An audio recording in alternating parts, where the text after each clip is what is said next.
Welcome back everyone, Oz here, and today I've got a somewhat new but classic subreddit, PettyRevenge. While this is a classic and I've covered on the main channel, it's never been covered on this channel before, and I hope you all enjoy this as I had a bit of fun recording this. With that being said, let's jump right into it. Erkio. Roommates lies catch up. This happened roughly 25 years ago. I was in my early 20s and working at UPS in the next town over, working nights part-time. I was young and wanted to move out of the parents' place. I had a couple of friends that had a spare room. Let's call them Tony and Josh. I had known them for a couple years at this point and got along great. We agreed on a monthly rate and I moved in. A couple weeks later, I moved in and Josh comes up to me and tells me that he talked to Tony and they needed $50 more a month from me than we agreed to. I was pissed because my budget was tight. I probably would not have moved in if I had known. Now, there were a number of small problems, but nothing too major, I thought. But enough little things that I started looking for a new place right away. A couple of months later, I find another place with a couple new friends I had made in the last 2 months. I informed Tony and Josh I was moving out on the date. They were both surprised, but Josh was a bit angry. Tony the next day stops me to talk, asking why I was leaving. I told him that the two of them raising my rent right after I moved in, plus other minor issues, meant I wanted out. He said, "Raised your rent? What are you talking about? I'm paying extra so you could stay here." That's when I found out Josh, who has the master bedroom and bathroom and 3 times the space I had, was getting his rent for $50 a month, and Tony and I paid the rest.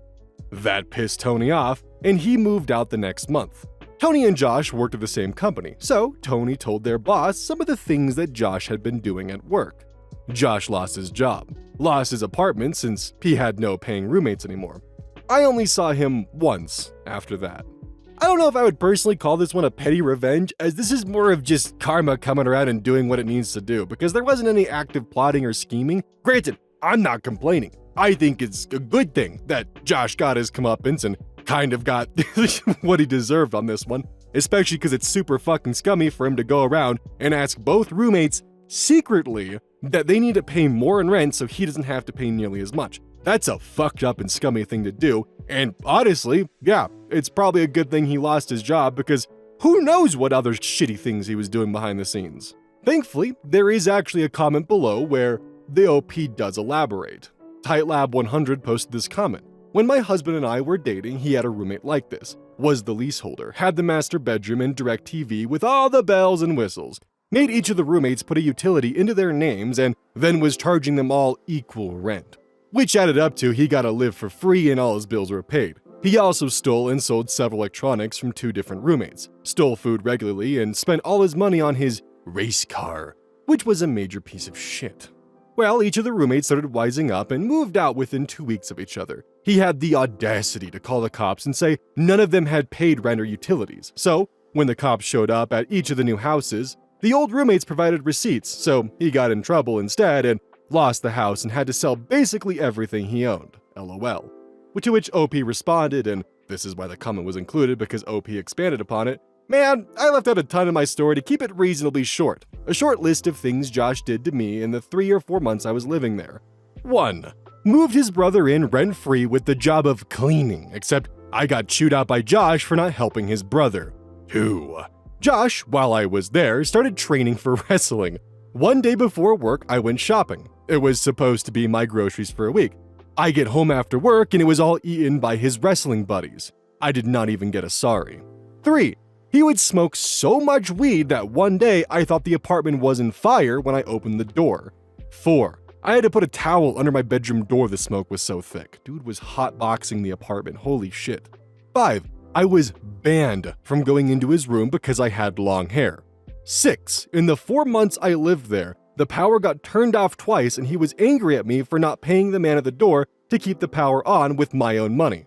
I could go on, but I'm sure you get the idea. Yeah, just generally icky and inconsiderate behavior. Definitely not roommate material, and the fact that you were being charged an additional $50 and he was actively eating your food? Yeah, he had what was coming to him. Sasha, 29. My petty revenge was an absolute failure. I work at a preschool, working with 3 to 5-year-olds. I also have a disability, which means sometimes I use a cane or different braces. At the start of the summer semester, I spent 2 weeks working with a teacher I had not worked with before, but who I knew was difficult. When I informed her I can't bend over to clean tables, she commented, "I've never worked with an injured person before." It went downhill from there.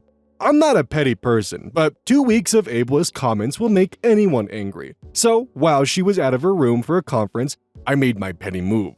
We have wooden blocks in every classroom, and every room except hers had labels on the shelves to show kids where to put different shaped blocks. Instead of using labels, she just fussed at the kids for doing it wrong. I put labels on the shelves, knowing that she would be pissed that someone had tampered with her room. I did it on a Friday. On Monday, I came in and lied when she asked if I knew who had done it. On Tuesday, I learned that she thought it was the best surprise ever, and that she had cornered my coworker and made him spill the beans. On Wednesday, I received a thank you gift for all the hard work I do. Today, I'm thinking that I'm not cut out for petty revenge, and next time need to just go for the aggressive approach and smack her with my cane. I hope after this the ableist comments at least stop, because that would suck if they continued and she just got like validation that you're fine with them. Well, I constantly made comments about their ability to do work and they organized my shelves for me. Time to keep this up. That sucks. Like, it's funny, but it's also really shitty.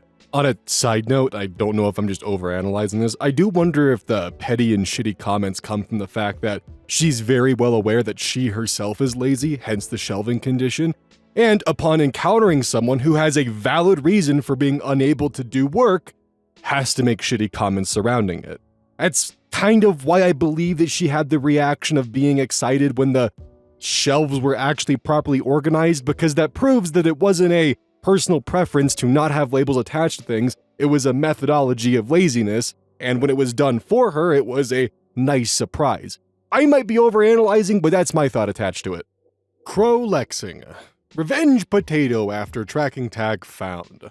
My kid's mother, my ex, is a control freak. We have shared care, weak about arrangements. She demands to know her daughter's every movement, texts constantly, checking up on her and a load of other overbearing nonsense, one of the reasons I left her also. My daughter is now well into her teens and fed up with the control. The ex tries to track her via various apps on my daughter's phone, however, my daughter is savvy enough to disable this when she wants. So we went camping for a week in the summer with my new partner and her kids. I told the ex exactly where we were camping and our planned travel route. My daughter had had enough of the control and text and turned off her phone as we left for the trip.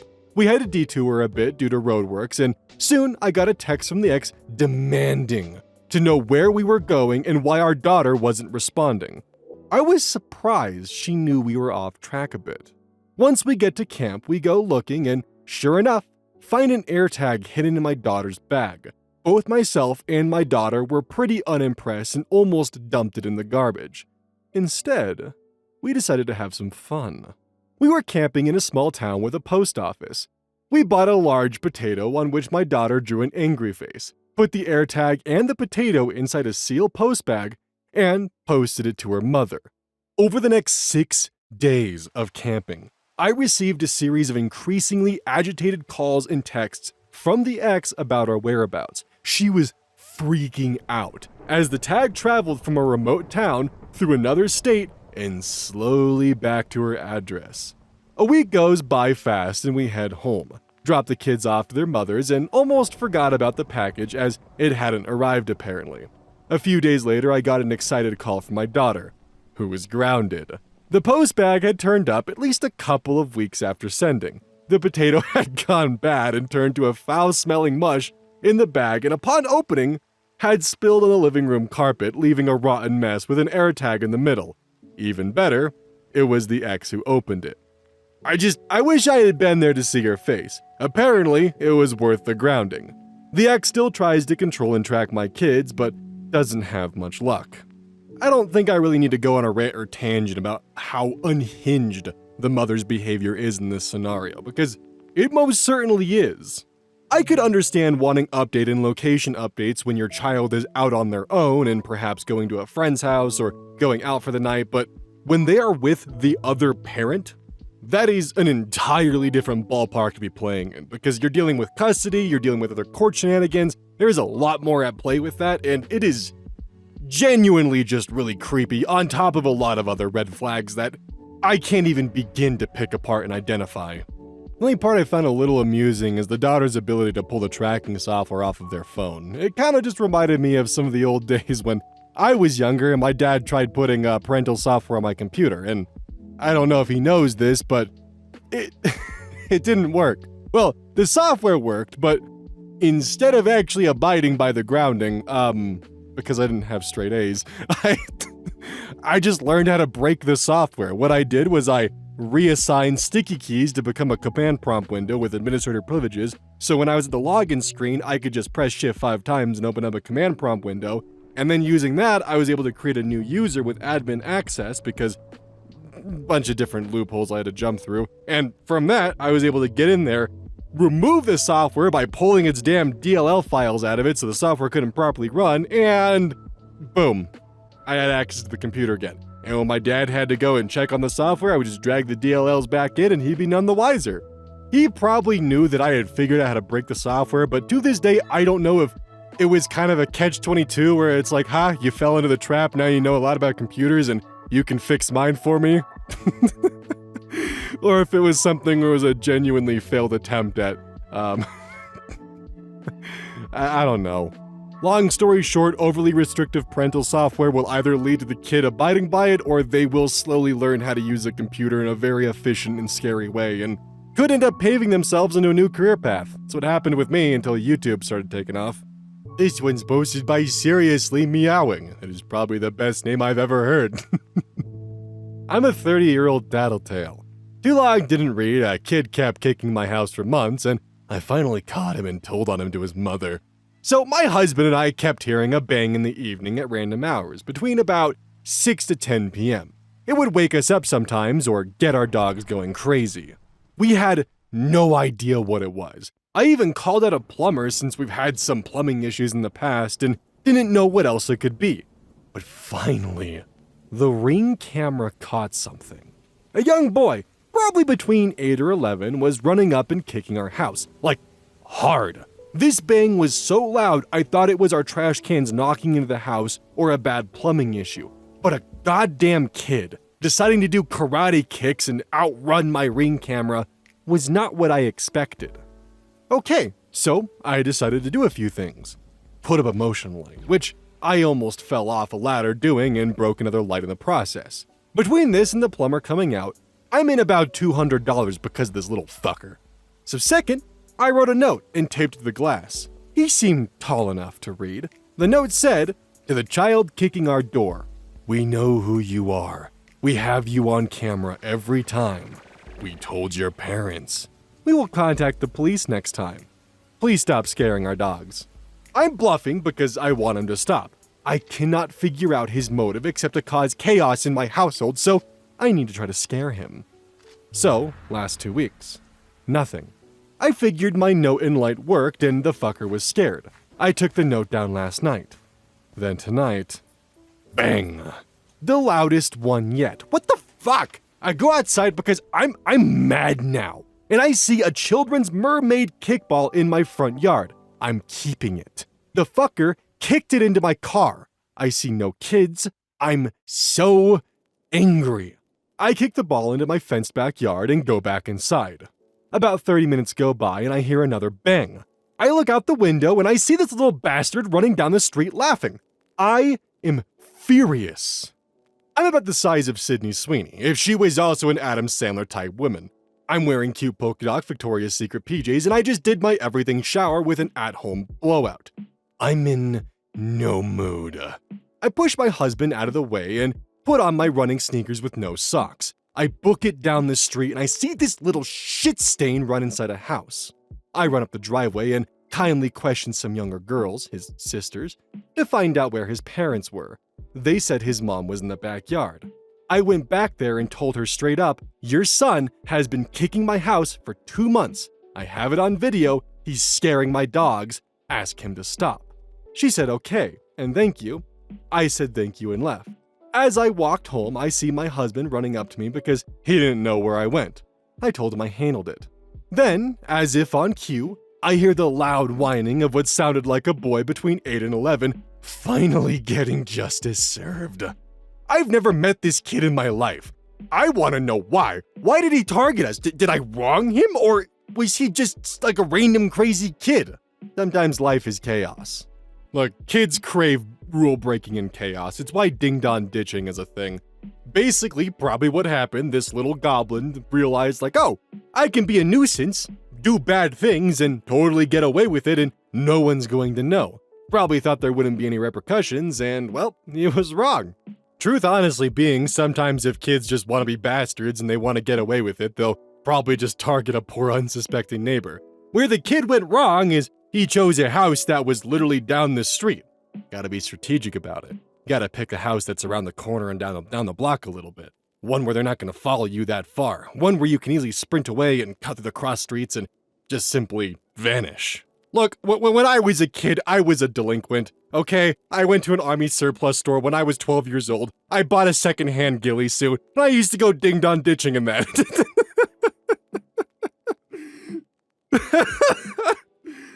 You see, kid, the difference between you and me is I was smart enough to not get caught. You don't hit the same house over and over again. Fucking dumbass. Steel Toe Onesie, high school hockey player who was a former owner of my phone number, continues to give it out to high school girls. It's 2012, and I got a new phone and phone number, which goes okay for about a day. Apparently, my phone number used to belong to a high school hockey player in the area, who was also quite the ladies' man. It was a spicy text or two at first, and then butt dials from the kid's mom. Not only had he gotten rid of the number that I had just gotten, but literally everyone was still trying to contact him at his old number. And then I realized the kid was giving out his old number to girls he went to school with at the time. Like, a lot of girls, ranging from 14 to 18. I was getting a random number of girls texting daily, some saying some fairly explicit stuff, and they would not take no for an answer when I told them I'm not the guy, repeatedly. So, hockey player is continuing to give out my number to girls he goes to school with, and apparently all of these girls know exactly who he is and are very hot for him, and so happy to get his number. And he is very definitely playing what seems to be like dozens of girls over a very short period of time. Screw this guy. One day, I start getting texts and it's two completely new girls, numbers I haven't seen yet, but definitely talking like he's got them both all worked up for who the hell knows what. So, I tell them to come over. Tonight.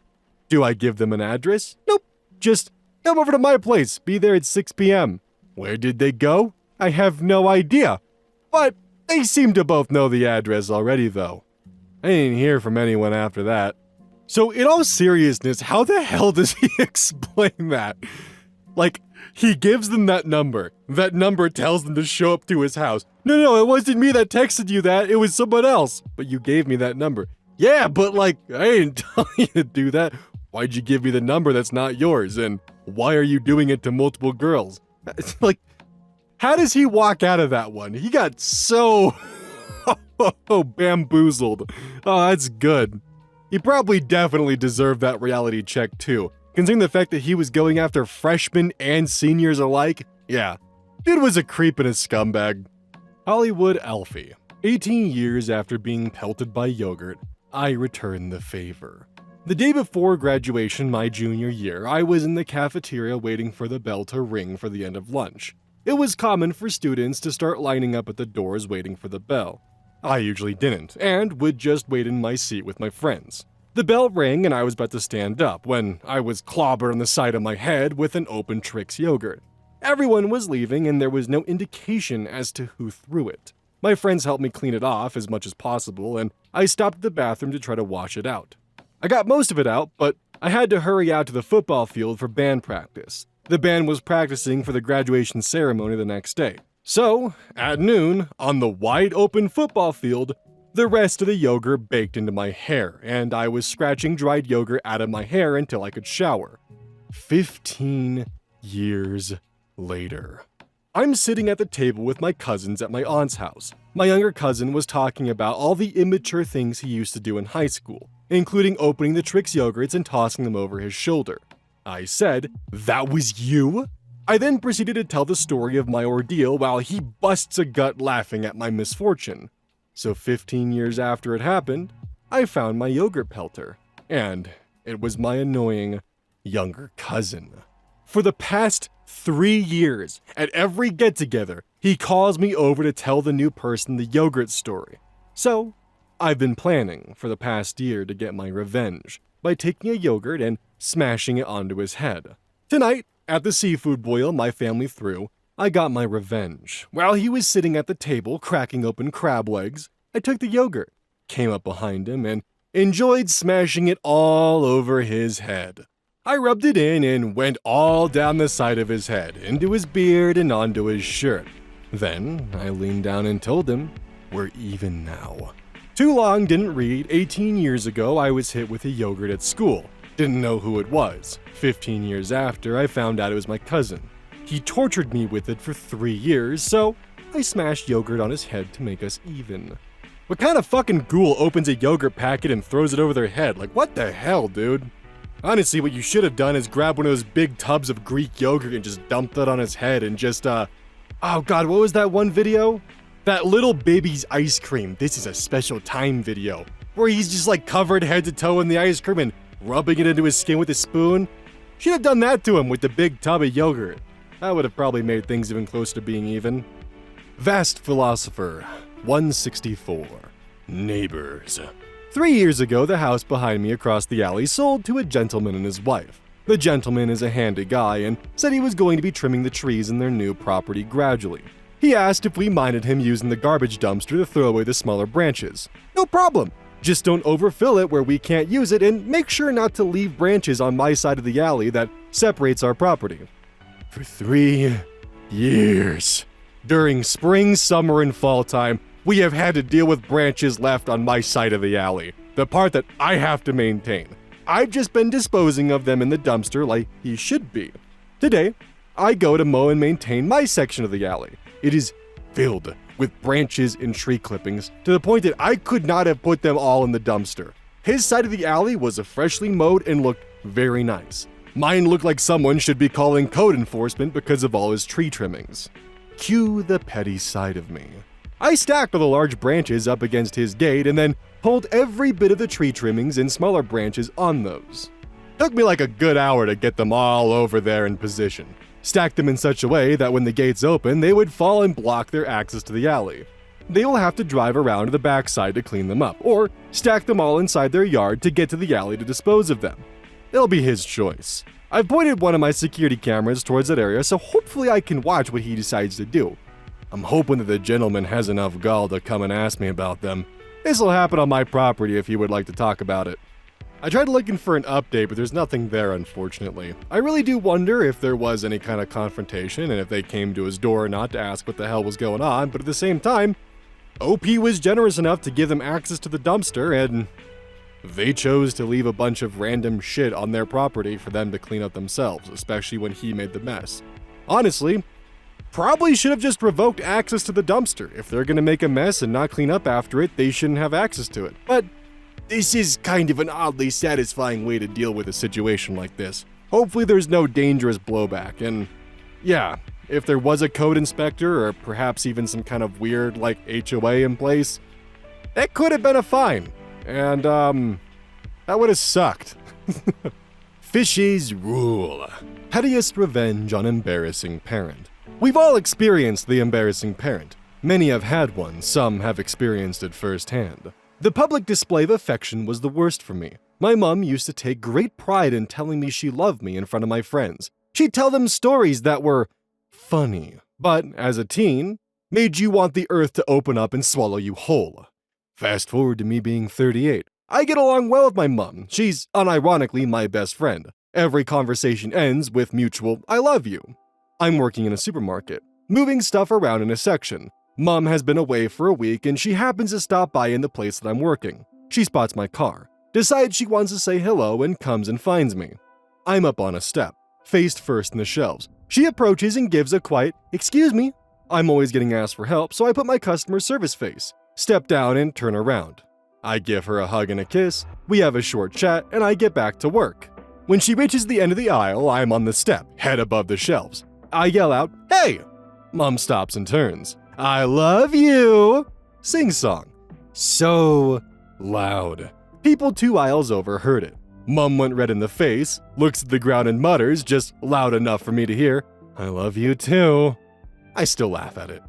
Okay, that's just honestly cute and really heartwarming, and honestly, after yesterday's episode, I need shit like this because, oh my god, yesterday's was rough.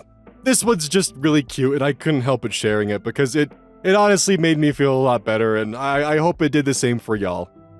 Don't forget, this is brought to you by GamerSupps. Use code OZ at checkout. It's basically a caffeine powder that you put in your water, and I actually really like it. I use this on a daily basis.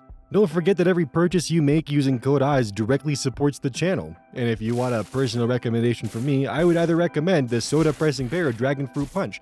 Those two are currently my favorite flavors. And as a note, once we sell a certain amount of stuff, I get my own flavor and my own cup, and you all know I'm gonna choose some degenerate shit that's gonna make their PR team squirm. My goal is to make them regret partnering with me. So please, use code OZ at checkout to make my dream come true of making a PR team squirm.